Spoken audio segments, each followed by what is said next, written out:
Καλώς ήρθατε στη Pharos Holter Center. Σήμερα θα σας παρουσιάσουμε τη συσκευή Holter ρυθμού Beating Pharos 360. Οι συσκευές Beating Pharos μας επιτρέπουν τη διάγνωση διαταραχών του καρδιακού ρυθμού που δεν συμβαίνουν συχνά και απαιτούν συνεχή και μακροχρόνια παρακολούθηση. Οι συσκευές Beating Pharos είναι τελευταίας τεχνολογίας πρωτοπόρες ιατρικές συσκευές με πιστοποίησεις.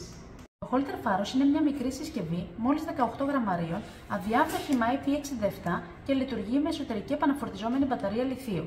Είναι άνετη για τον ασθενή, μπορεί να κάνει καταγραφές ρυθμού για έως και 7 μέρες συνεχόμενα, ενώ καταγράφει σε 1, 2 και 3 κανάλια. Επιπλέον, μπορεί να χρησιμοποιηθεί και για παιδιά άνω των 10 κιλών, αφού είναι μικρή και λεπτή. Η εσωτερική της μνήμη διαρκεί για 180 ημέρες καταγραφών, λειτουργεί με ένα μόνο κουμπί, ενώ διαθέτει θύρα USB για μεταφορά δεδομένα και φόρτιση.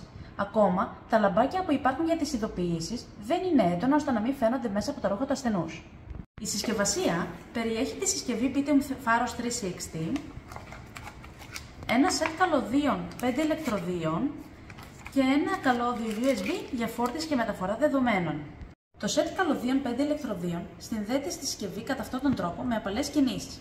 Θα πρέπει να ελέγξουμε ότι έχει κουμπώσει πάρα πολύ καλά.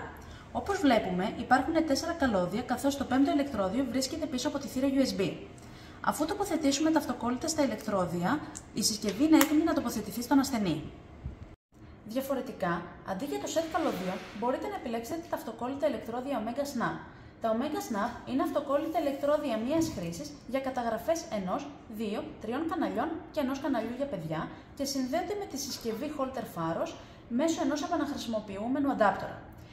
Τα Omega Snap αυξάνουν τη συμμόρφωση του ασθενούς, καθώς κάνουν την καταγραφή πιο άνετη, ενώ είναι κατάλληλα για μακροχρόνιες μετρήσεις. Υπάρχει ξεχωριστό βίντεο για τον τρόπο εφαρμογής τους.